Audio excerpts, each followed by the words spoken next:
So, philosophy of mind in early Buddhism. It's a central topic, really, because, in a sense, the Buddha's Dharma was all about psychology. It was more about the nature of our internal selves more than the nature of the external world. In the West, philosophy was generally more oriented towards the external world, figuring out the external world, whereas in the East, and in particular in Buddhism, it's more about our internal lives. So philosophy of mind is really a central topic in Buddhism. That said, as a topic, philosophy of mind is something we generally find in the Western tradition. That is to say, the idea of a quote-unquote philosophy of mind is something you'll find in sort of contemporary Western discussions of philosophy.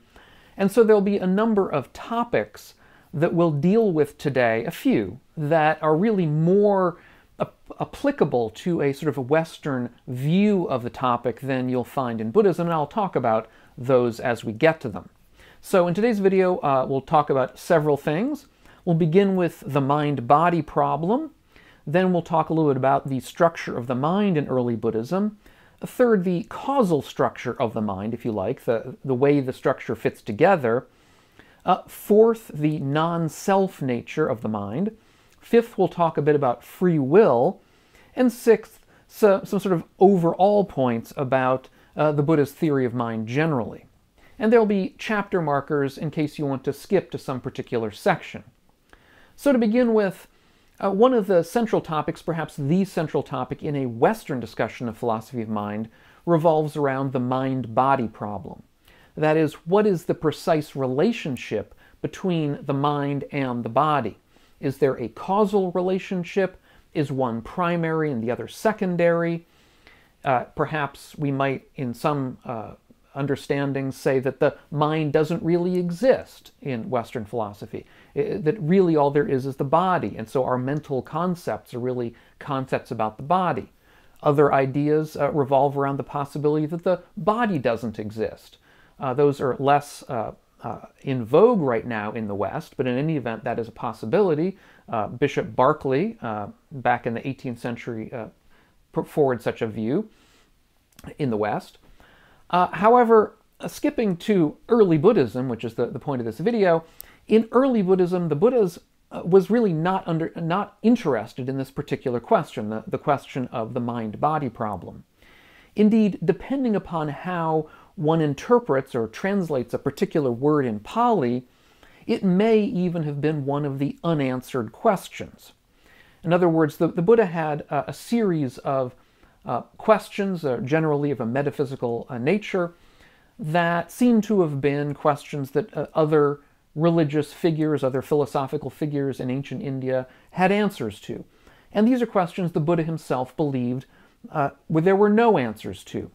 He was not willing to give an answer to, and not because he didn't know it, but because he didn't believe an answer was possible, and I would say equally importantly, he did not believe that these questions were edifying.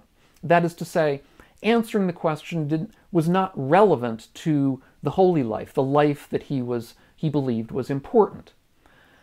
So, as a result, the Buddha didn't really have an answer to the mind-body problem as such. It was not a question that really interested him. So then, what was the Buddha interested in? Well, to begin with, he was interested in how the mind was structured, which takes us to our second point. He believed that the human person could be divided up, analyzed up into 5 different parts, 4 parts of which were mental parts. So those included feeling, perceptions, volitional formations, and consciousness. And each of those 4 parts could be then, in turn, subdivided into 6 subparts, depending upon the particular perception that was in question. I'll get to that in a moment. I discussed this a little bit in my prior video on early Buddhist metaphysics, so I'm not going to go into that in any detail. But in any event, understanding these 5 parts, what are known as the 5 aggregates, is critical to understanding the Dharma of early Buddhism. So to begin with, feelings. Now, feelings in early Buddhism had a particular a particular meaning. It did not mean feelings as in emotions. what it meant was feeling, what we might term feeling tone, that is to say, positive and negative feelings, or pleasures and pains more specifically. So what the Buddha wanted to say with this category, the category of feelings, is that in our minds we have an innate ability to take pleasure or pains in things that we experience. This ability to take pleasure and pain is critical to our lives, for sure, but it's also critical to the Dharma in many respects. The second of these categories is perception, and by perception, the Buddha meant our innate ability to, through our actually 6 senses, that is the 5 ordinary senses plus the mind, sight, hearing, taste, touch, and smell, and mental sensations, we were able to perceive, that is to say, categorize things that were sensed. So our perceptual sense in Buddhism is the sense that categorizes things for us around us that we perceive. So we don't just see an uninterpreted mass of information or whatever, or colors and shapes or something. Instead, we see particular objects. And there's nothing we can do about that. That's something that's innate to perception, to the mental perceptions that we have, to the mind, if you like.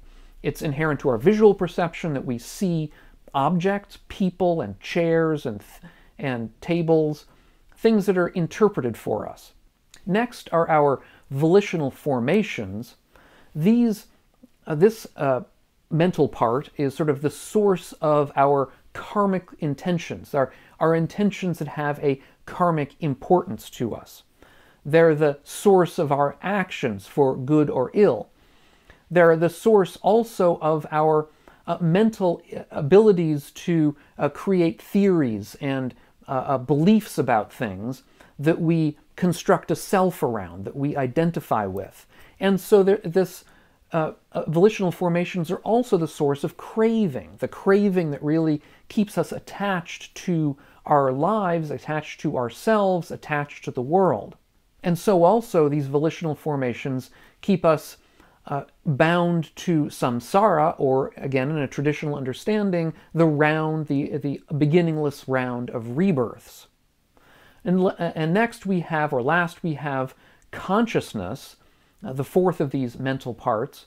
And consciousness for the Buddha, well, consciousness within an ancient Indian context was extremely important, because many of the sort of Upanishadic seers of his day believed that consciousness was sort of the root of the human person, the permanent self that remained throughout. For the Buddha, however, consciousness, while it was a real thing, this kind of subjective experience of reality was a real thing, nevertheless it was always changing. One type of consciousness being replaced by another type of consciousness from moment to moment. Visual consciousness being replaced by, let's say, auditory consciousness or thought consciousness. All of these things sort of in constant, a process of constant change. Now third, an important, indeed a critical part of the Buddha's understanding of philosophy of mind, of the mind, has to do with its causal structure. There's a particular way that these mental parts work together, that we take in information from the world through our senses, through our 6 senses, the 5 senses again, and plus the mental sense. We take in information, and the information we take in either, let's say, strikes us as pleasurable or painful. We perceive it in certain ways. That is to say, we analyze our senses, immediately analyze that and come up with concepts related to it. And obviously we have a conscious experience of whatever it is that we're interacting with. And all of this then results in volitions, volitional formations, or our decision, intentions to act with regard to things that we see around us. So for example, we experience something which we find pleasurable, and our volitional intention is formed to go after that thing, to want more of it, to want it to persist. So this mental process is continual, but it's not aimless. it continues in one particular direction. In particular, it continues in the direction that tends towards producing dukkha in us. Dukkha being the Pali word which is sometimes translated as suffering, or sometimes translated as unsatisfactoriness, which is kind of a mouthful, but basically is this sense that things aren't quite right. And why aren't things right? Well, the Buddha described this syndrome, this kind of mental syndrome, in a theory called the theory of dependent origination, which is basically a causal process that's always going on, that can be seen in many different ways, at many different levels. The theory of dependent origination is very complex. It can be understood simply on one level, but it has any number of layers of complexity in it, so I can't get into all of it here.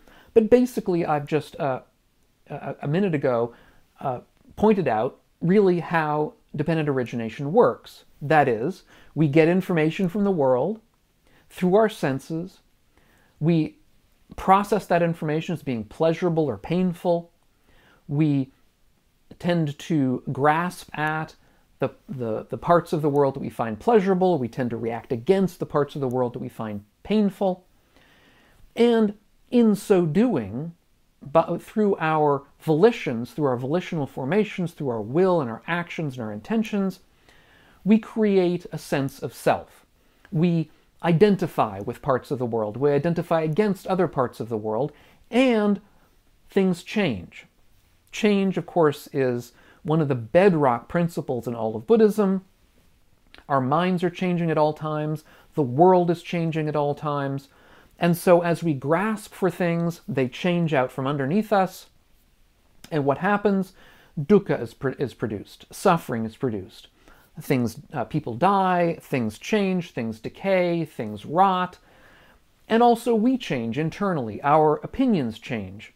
What we find beautiful and ugly changes over time. I think we all have the experience of finding something beautiful and just, let's say, a song, we repeat the song over and over again, and the 100th time that we've listened to it, it's not beautiful anymore. It's just kind of an earworm that we want to get rid of.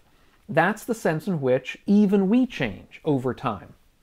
And so to get rid of this dukkha, to get rid of this sense of unsatisfactoriness, the sense that things aren't quite right, we try to look for the next beautiful thing.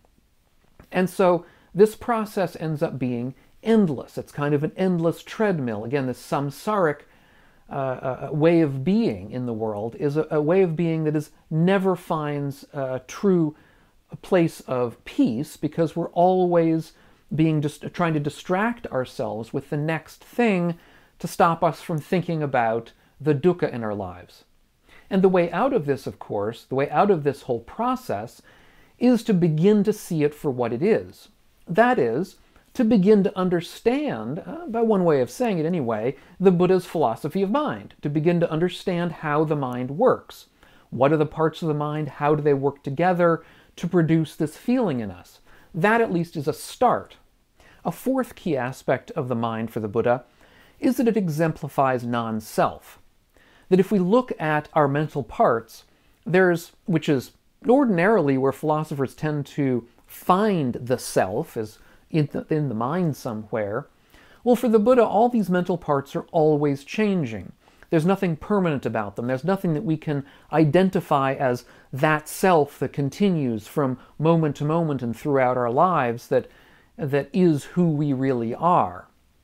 Further, the Buddha, in one of his very famous early sermons, talks about how none of the mind is actually under our complete control.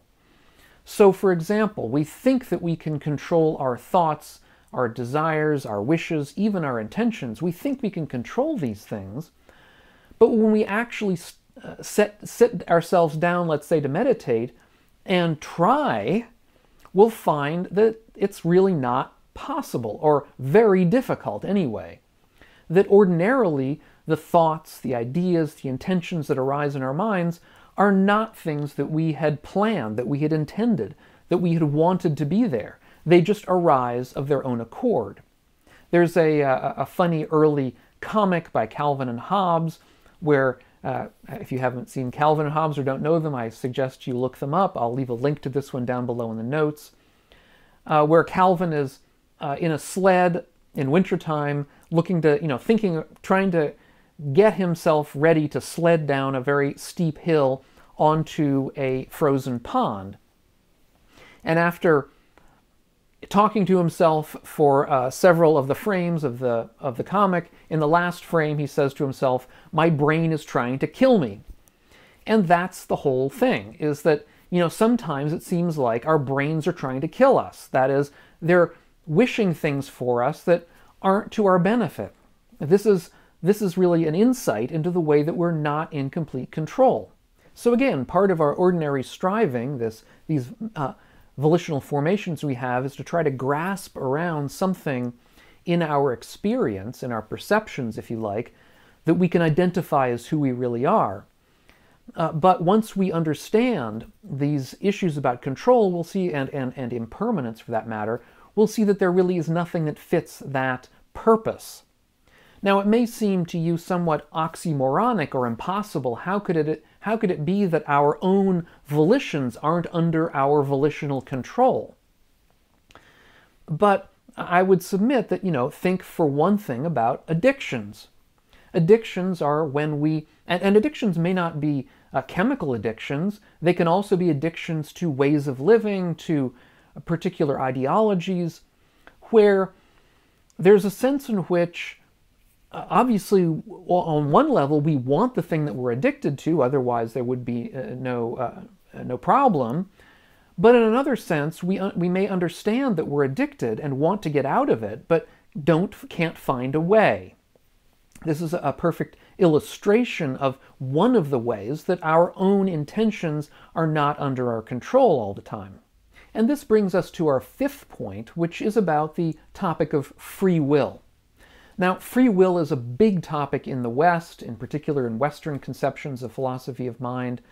It's the idea that, can we do as we want? Can we really do as we want? Or is there some problem there? For the Buddha, however, this was not an issue, not a topic that he discussed in any detail.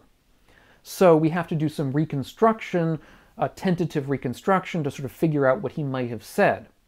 What we do know is that the Buddha was explicitly opposed to fatalism. Fatalism, which was a philosophy that was embraced by one of the Buddha's competitors at the time, the Ajivika Makali Gosala. Makali Gosala believed that our lives were fated for us, that there was, as a result, nothing that we could do to escape our own fate. There was nothing we could do to change our lives. That, for the Buddha, was a pernicious kind of view. The Buddha did believe that there were things, we were not fated in any way, that we could do things to change our own lives, to make our lives better. Otherwise, what would be the point of Buddhist practice at all? And there's a famous early sutta where the Buddha talks about his life as a youth before he was enlightened, and how he realized that there were two different kinds of thoughts that were occupying his mind. There were thoughts that were skillful and helpful, and there were thoughts that were unskillful and that led to his own pain in a longer term. So he strove to minimize the latter kinds of thoughts. He strove to minimize the unskillful thoughts. That is to say, even as a youngster, even as somebody relatively young, he already understood that there were practices that he could do. There were things that he could do to make his life better. So our volitions are indeed how we get ourselves into trouble and dukkha much of the time, but these very same volitions, or should we say other volitions that were on the other side, that is, more skillful volitions, were the ways that we could get ourselves out of that same hole, or those same holes. Now, to say this is to say that in the Buddha's view, we have some control, some limited control over how we act, over how we intend. But that limited control does not involve our ability to somehow stand completely outside of the nexus of causes and conditions as a kind of an independent mental entity that can act completely independent from any cause or condition. That is the kind of view that some people in the West have about free will, and I think it's pretty clear from the Buddha's views that that sort of view is not going to work. Finally, I want to make some points about the Buddha's philosophy of mind in general, how the Buddha approached philosophy of mind. For the Buddha, the point of philosophy, the point of the Dharma, was to enable us, through practice, to purify our mental streams, our stream of consciousness, this causal stream that is always changing and always producing new states, to purify that stream so that certain states never arose in it again. That is, in particular, states of greed, of hatred, and of delusion or ignorance. This practice was directed at this kind of purification of the mental stream. So the Dharma, the Buddha's philosophy of mind, was not simply a descriptive picture of the mind, as you will find in let's say, Western discussions of the same topic. The Buddha was not interested in simply sort of a clinical picture of how the mind worked without any particular ethical point to it. Indeed, the whole aim of the Buddha's picture here of the mind was, in a broader sense, ethical. It was intended to be productive of more skillful states. It was a wish to make us understand the mind better, to understand its causal picture, so that we would have the tools in our tool belt to be able to purify the mind. Another way to put this is that what the Buddha's interest in all along was in eliminating dukkha, eliminating the sense of suffering, of unsatisfactoriness, and that as a result, the entire Dharma was directed at that end, to end suffering. So if you're interested in particular in hearing more about dependent origination, which I couldn't go into in any great detail here, I have a separate video on that topic, and I'll leave a link to that video up here on the screen if you haven't seen it or would like to see it again. Thanks so much for watching. If you're interested in helping out this channel and the work that we're doing here, check out my Patreon page, which is linked down below and up here on the screen, and we'll catch you on the next video. And meanwhile, all of you, be well.